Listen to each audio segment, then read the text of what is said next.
अस्सलाम वालेकुम students, welcome to journey with physics for. उम्मीद है आप सब खैरियत से होंगे। अगर आपने चैनल अभी तक सब्सक्राइब नहीं किया तो लाइक शेयर और सब्सक्राइब कर दें ताकि आपको हर नई आने वाली वीडियो का नोटिफिकेशन फ़ौरन से मिल जाए। तो चलिए आज का स्टार्ट करते हैं lecture 9th new physics book chapter 3 dynamics numericals 3.1 numerical. 10 kg block is placed on a smooth horizontal surface. A horizontal force of 5 Newton is applied to the block. Find its acceleration and velocity. इस numerical में हमने दो चीज़ें find करनी है, firstly acceleration and secondly velocity. तो यहाँ पे अगर हम गिवन डाटा में लिखें तो मैथ हमारे पास जो था वो 10 kg हमने पुट कर दिया, फोर्स हमारे पास 5 न्यूटन वो हमने पुट किया और टाइम हमारे पास था 5 सेकेंड वो हमने यहाँ पे लिख लिया। तो जो हमने फाइंड करना वो हम यहाँ पे लिखेंगे एक्सेलरेशन और वेलोसिटी। सबसे पहले हम फाइंड करेंगे एक्सेलरेशन। तो according to Newton second law of motion यहाँ पे हम फार्मूला यूज़ करेंगे F=ma, क्योंकि यहाँ पे हमारे पास फोर्स भी है, मैस भी है और एक्सेलरेशन हम यहाँ से इजीली फाइंड कर सकते हैं। तो इस फार्मूले में अगर हम मैस और फोर्स की वैल्यू पुट करें तो हमारे पास एक्सेलरेशन आ जाएगी। इस फार्मूले को अगर हम अरेंज करें, हमने एक्सेलरेशन फाइंड करनी है, उसको हम इक्वल की एक साइड पर रखेंगे, बाकी सारी वैल्यूज़ दूसरी तरफ चली जाएंगी। मैस इस तरफ यहाँ पे, तो एक्सेलरेशन हमने एक तरफ कर लिया, दूसरी तरफ हम लेंगे इस मैस को, मैस यहाँ पे मल्टीप्लाई और दूसरी तरफ जाकर डिवाइड हो जाएगा। तो हमारे पास इस तरह से फार्मूला रीअरेंज हो जाएगा एक्सेलरेशन के लिए। तो फोर्स की जगह पे हमने 5 पुट किया और मैस हमारे पास था 10। इन दोनों को अगर हम कैलकुलेटर से डिवाइड करेंगे तो हमारे पास आंसर आएगा 5 को अगर आप डिवाइड करते हैं 10 से, अगर यहाँ पे आपको नज़र आ रहा हो तो यहाँ पे 0.5 आंसर आ गया। ठीक है, तो हमारे पास एक्सेलरेशन आ गई 0.5 metre per second square. Second part में हमने क्या फाइंड करना था, हमने फाइंड करनी थी वेलोसिटी आफ्टर 5 सेकेंड। तो यहाँ पे हम वेलोसिटी फाइंड करने के लिए एक्सेलरेशन का फार्मूला यूज़ करेंगे, A=v/t। ये एक्सेलरेशन का फार्मूला है, जनरल फार्मूला। तो यहाँ पर हमारे पास टाइम भी गिवन है और एक्सेलरेशन भी हमने फाइंड कर लिया। तो यहाँ पे हमने फाइंड करनी है वेलोसिटी। तो वेलोसिटी हमने फाइंड करनी है, उसको इक्वेशन की एक तरफ ले जाएंगे, बाकी सारी वैल्यूज़ दूसरी तरफ। तो यहाँ पर टाइम डिवाइड हो रहा है, दूसरी तरफ लेकर जाएंगे तो टाइम मल्टीप्लाई हो जाएगा। तो इस तरह से हम इस वैल्यू को, इस फार्मूले को लिख सकते हैं v=a/t। तो एक्सेलरेशन हमारे पास आई थी 0.5, ये हमने यहाँ पे पुट कर दी और टाइम हमारे पास था 5 सेकेंड जो कि गिवन था हमारे पास, ये हमने यहाँ पे पुट किया। इन दोनों को अगर मल्टीप्लाई करें हम तो हमारे पास कुछ इस तरह से आंसर आता है। 0.5 को अगर मल्टीप्लाई करें 5 से तो आपके पास आंसर आता है 2.5। ठीक है, तो इस तरह ये आ गया हमारे पास वेलोसिटी की वैल्यू 2.5 मीटर पर सेकेंड, इसका यूनिट है। यूनिट लगाना बहुत ज़रूरी है क्योंकि बोर्ड में यूनिट्स ना लगाने पर एक मार्क कटिंग हो जाता है। ठीक है, अब हम स्टार्ट करते हैं न्यूमेरिकल नंबर 3.2। इसकी statement, the mass of a person is 80 kg। एक आदमी है जिसका जो वेट है वो है आपके पास 80 किलो। ठीक है, 80 kg, 80 kg। What will be his weight on the earth. ज़मीन के ऊपर इसका वेट कितना होगा। What will be his weight on the moon, और चांद पर इसका वेट कितना होगा। The value of acceleration due to gravity of moon is 1.6 metre per second square.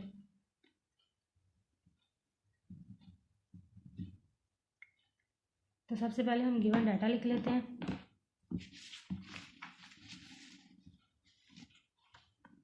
Person का मैस हमारे पास था 80 kg, वो हमने लिख दिया इधर।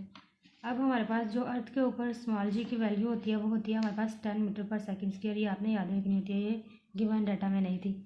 और मून के ऊपर जो जी की वैल्यू होगी 1.6 मीटर पर सेकेंड स्क्वायर, वो हमने यहाँ पे लिख ली। ठीक है, ये आपको गिवन नहीं होगी अर्थ की, ये आपने खुद लिखनी है। और मून के ऊपर जो स्मॉल जी की वैल्यू है एक्सेलरेशन की, वो आपके पास 1.6 metre per second square given है। तो आपने क्या फाइंड करना है, आपने इस पर्सन का वेट फाइंड करना है अर्थ के ऊपर, और दूसरी कंडीशन क्या है, इसी पर्सन का आपने वेट फाइंड करना है मून के ऊपर। तो हम अगर यहाँ पे वेट का फार्मूला यूज़ करें तो हमारे पास वेट का फार्मूला इस तरह होता है, W=mg। ठीक है, तो यहाँ पे हम सबसे पहले अर्थ के ऊपर वेट फाइंड करना चाह रहे हैं, तो हमारे पास फार्मूला कुछ इस तरह आएगा, WE यानी कि weight on earth =mg। GE earth के ऊपर स्मॉल जी की वैल्यू एक्सेलरेशन की। तो मैस हमारे पास 80 kg था, वो हमने यहाँ पे पुट कर लिया। ठीक है, 80 kg और अर्थ के ऊपर जी की वैल्यू तो अर्थ के ऊपर जो ग्रेविटेशनल एक्सेलरेशन की वैल्यू और 10 हमने यहाँ पे पुट कर दी। इन दोनों को अगर हम मल्टीप्लाई करें तो ये आ जाए, तो यहाँ पे इनको दोनों को अगर हम मल्टीप्लाई करें तो हमारे पास 800 हमारे पास न्यूटन आ जाएगा वेट ऑन अर्थ। उस पर्सन का वेट जो अर्थ के ऊपर तो हमारे पास इतना आ गया। अब हमने उसी पर्सन का वेट जो है वो फाइंड करना मून पे, चांद के ऊपर। तो वहाँ पे हम जो फार्मूला यूज़ करेंगे वो कुछ इस तरह से। तो यहाँ पे मैथ सिमिलर होगा और यहाँ पे GM यानी कि मून के ऊपर स्मॉल g एक्सेलरेशन की वैल्यू, ग्रेविटेशनल एक्सेलरेशन की वैल्यू। तो मैथ जहाँ पे हमने 80 पुट कर दिया जो कि हमें गिवन था, और ये हमारे पास जो मून के ऊपर g की वैल्यू थी वो भी हमें गिवन थी, हमने पुट की 1.6। इन दोनों को कैलकुलेटर से मल्टीप्लाई करेंगे तो आपके पास 128 न्यूटन आ जाएगा। ये weight of person on moon. ये आ गया आपके पास न्यूमेरिकल नंबर 3.2 का आंसर। अब नेक्स्ट न्यूमेरिकल देखें 3.3। What force is required to increase the velocity of 800 kg car from 10 metre per second to 30 metre per second in 10 seconds. तो यहाँ पे हमें फोर्स चाहिए, मतलब जो हमने फाइंड करनी है। तो कार की वेलोसिटी जो हमारे पास होगी वो होगी, हमारे पास इनिशियल वेलोसिटी होगी 10, फाइनल वेलोसिटी कार की होगी 30, और मास कार का जो होगा वो आपके पास होगा 800 किलोग्राम। तो कितना टाइम लगेगा उसको 10 मीटर पर सेकंड से 30 मीटर पर सेकंड की एक्सेलरेशन वेलोसिटी क्रिएट करने में 10 सेकंड लगेंगे। तो हमने फाइंड करनी है व्हाट फोर्स, मतलब कितनी फोर्स हमें चाहिए होगी। ठीक है, तो उसके लिए हम सबसे पहले गिवन डाटा लिखते हैं। तो गिवन डाटा में हमने लिख लिया कार का मास 800 kg और इनिशियल वेलोसिटी हमारे पास कार की थी 10 मीटर पर सेकेंड की, और फाइनल वेलोसिटी 10 सेकेंड्स के बाद आ गई 30 मीटर पर सेकेंड। तो हमने क्या फाइंड करनी है, फोर्स फाइंड करनी है हमने। तो according to Newton second law of motion, इसमें हमने Newton second law of motion ही यूज़ करना है। ये बहुत इंपॉर्टेंट रिजल्ट है, ये आपने याद रखना है MCQs के पॉइंट ऑफ व्यू से भी और शॉर्ट क्वेश्चन न्यूमेरिकल के पॉइंट ऑफ व्यू से भी। F=ma, इसे हम इक्वेशन 1 का नाम दे देंगे। तो यहाँ पे हमारे पास फोर्स भी है, मास भी गिवन है, लेकिन हमारे पास एक्सेलरेशन गिवन नहीं है। ठीक है, सबसे पहले हम क्या करेंगे, एक्सेलरेशन फाइंड करेंगे। First of all we will find acceleration. तो एक्सेलरेशन का फार्मूला आप सबको बताइए, हमारे पास a=vf-vi/t। तो हमारे पास फाइनल वेलोसिटी तो 30 थी, वो हमने पुट की माइनस, और इनिशियल वेलोसिटी थी 10 जो कि हमें गिवन थी। यहाँ पे आप देख सकते हैं, तो हमने पुट कर दी 10, और टाइम हमारे पास था 10 सेकेंड। तो यहाँ पे 30 में से 10 को माइनस किया तो 20 आ गया। ये 10 एज इट इज़, इन दोनों को कटिंग किया तो 10 टू द 20। तो हमारे पास एक्सेलरेशन आ गई 2 मीटर पर सेकेंड स्क्वायर। अब हमारे पास एक्सेलरेशन आ गई, तो हम इसकी वैल्यू को अगर इस इक्वेशन में पुट करेंगे तो हमारे पास फोर्स की वैल्यू आ जाएगी। तो क्या लिखेंगे यहाँ पे, put value of acceleration in equation 1। तो हमने ये वाली वैल्यू इधर पुट करेंगे F=ma। तो मैथ्स की जगह पे 800 कार का जो मैथ्स था वो हमने पुट कर दिया। एक्सेलरेशन जो हमने फाइंड किया हमारे पास कितनी 2 मीटर पर सेकेंड स्क्वायर। इन दोनों को मल्टीप्लाई करेंगे अगर हम, तो हमारे पास फोर्स आ जाएगी टोटल 16 न्यूटन की फोर्स हमें चाहिए कार को मूव करवाने के लिए। तो ये आपका न्यूमेरिकल नंबर 3.3 का सोल्यूशन आ गया। नेक्स्ट न्यूमेरिकल आपका 3.4। A 5 gram bullet is fired by a gun. एक 5 ग्राम की गोली एक गन से चलती है। The bullet move with the velocity of, और जो गोली मूव कर रही है उसकी वेलोसिटी जो है हमारे पास 300 मीटर पर सेकेंड है। If the mass of the gun is 10 kg, अगर जो गन है हमारे पास उसका मास इतना है। Find the required speed of the gun, यानी कि गन की वेलोसिटी आपने फाइंड करनी है। रिक्वायल का मतलब जिस वेलोसिटी के साथ वो बैक साइड पर मूव करती है, झटके से मूव करती है। तो सबसे पहले हम बुलेट के मास को हम रिप्रेजेंट करेंगे स्मॉल m से, और बुलेट की ही वेलोसिटी को हम रिप्रेजेंट करेंगे स्मॉल v से। जो गन है वो हमारे पास बड़ी होती है तो उसके मास को हम रिप्रेजेंट करेंगे कैपिटल M से, और गन बड़ी है तो उसकी वेलोसिटी भी कैपिटल V से हम रिप्रेजेंट करेंगे।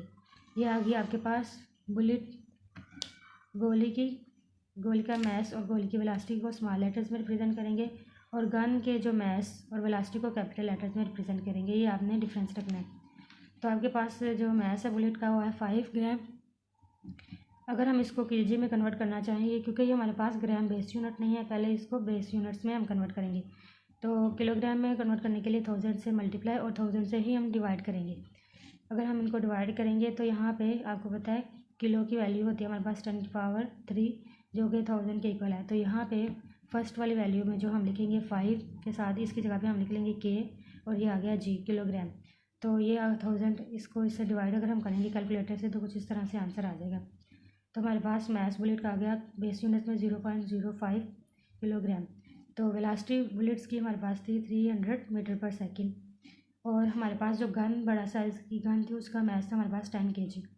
हमने उसी गन की फाइंड करनी थी वेलोसिटी, रिक्वायर्ड स्पीड भी इसको बोलते हैं। तो हमारे पास जो according to law of conservation of momentum हमारे पास एक फार्मूला हम यूज़ करते हैं बुलेट और गन के लिए, वो हमारे पास होता है small m v equals to minus capital M V. Minus यहाँ पर रिप्रेजेंट करता है गन की रिक्वायर्ड स्पीड को, यानी कि जिस झटके से वो मूव करती है तो अपोजिट डायरेक्शन में मूव करती है, जिसकी वजह से यहाँ पे हम नेगेटिव साइन यूज़ करेंगे। तो यहाँ पे हमने गन की जो फाइंड करनी थी ना रिक्वायर्ड स्पीड, तो ये हम वी ये इसको एक तरफ हम इक्वल के रख लेंगे, बाकी सारी वैल्यूज़ दूसरी तरफ चले जाएंगी। तो यहाँ पे M V as it is आ गया, ये मास ऑफ गन यहाँ पे मल्टीप्लाई हो रहा था, दूसरी तरफ जाकर डिवाइड हो गया यहाँ पे। तो अगर हम इसको माइनस को ख़त्म करना चाहते हैं तो हम क्या करेंगे, multiply by -1 on both sides. तो यहाँ पे हमने -1 से मल्टीप्लाई किया तो यहाँ पे माइनस आ गया और -1 दूसरी तरफ हमने रखा और ये वैल्यू एज इट इज़। और माइनस माइनस आपके पास होता है प्लस के इक्वल, तो माइनस माइनस प्लस हो गया हमारे पास। तो हमारे पास आ गई value -mv over capital M equals to capital V। अगर हम इसको अरेंज करके लिखें तो इस तरह भी लिख सकते हैं capital V equals to minus small mv over capital M। तो यहाँ पे हमारे पास जो स्मॉल मास था बुलेट का, गोली का, वो हमारे पास आया था बेस यूनिट्स के अंदर 0.005 किलोग्राम। वो हम इसकी जगह पे यहाँ पे पुट करेंगे। उसके बाद वेलोसिटी जो बुलेट की थी गिवन वो हमारे पास थी 300 मीटर पर सेकेंड, वो उसकी वैल्यू पुट की। उसके बाद जो हमारे पास गन का मास था वो 10 kg था, वो हमने यहाँ पे पुट किया। इसका एक ज़ीरो इसके एक ज़ीरो से कैंसिल हो गया तो आपके पास ये वाली वैल्यू एज इट इज़ आ गई। यहाँ पे 13 दोनों को अगर मल्टीप्लाई करें हमारे पास आंसर इस तरह से आएगा 0.005 को माइनस करना है 30, मल्टीप्लाई करेंगे 30 से, तो आपके पास आंसर इस तरह से आ जाएगा 0.15। तो माइनस था साथ वो हमने एज इट इज़ लिख लिया। तो हमारे पास वेलोसिटी आ गई जो जिसके साथ गन बैक साइड में मूव करती है वो थी -0.15 मीटर पर सेकेंड की। ये था आपके न्यूमेरिकल नंबर 3.4 का सोल्यूशन। अगर आपको वीडियो अच्छी लगी है तो लाइक शेयर और सब्सक्राइब कर दें। अगर कोई भी कंफ्यूजन है किसी भी न्यूमेरिकल में तो आप कमेंट बॉक्स में उनसे पूछ सकते हैं। तब तक के लिए अल्लाह हाफिज़, मिलते हैं नेक्स्ट वीडियो में।